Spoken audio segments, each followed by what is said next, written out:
श्री स्वामी समर्थ. तुमच्या सगळ्यांचं स्वागत आहे. आज आपण यस्नूसाठी कार्ड काढत आहोत. तुमच्या मनात जो काही क्वेश्चन असेल, ज्याचा आन्सर तुम्हाला यस किंवा नोमध्ये पाहिजे असेल, तो तुम्ही मनात धरा. श्री स्वामी समर्थ. श्री स्वामी समर्थ.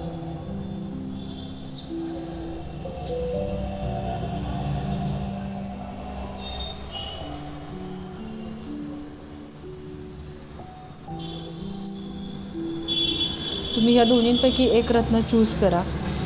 तुमच्या इष्टदेवतेला नमस्कार करा आणि त्याच्यानंतर तुम्ही या दोन्हीपैकी एक रत्न चूज करा. जर तुम्ही हे रत्न चूज केलेलं असेल तर तुमच्या प्रश्नाचं उत्तर यस असं येतं. जर तुम्ही हे लाल कलरचं रत्न चूज केलं असेल तर तुमच्या प्रश्नाचं उत्तर नो असेल.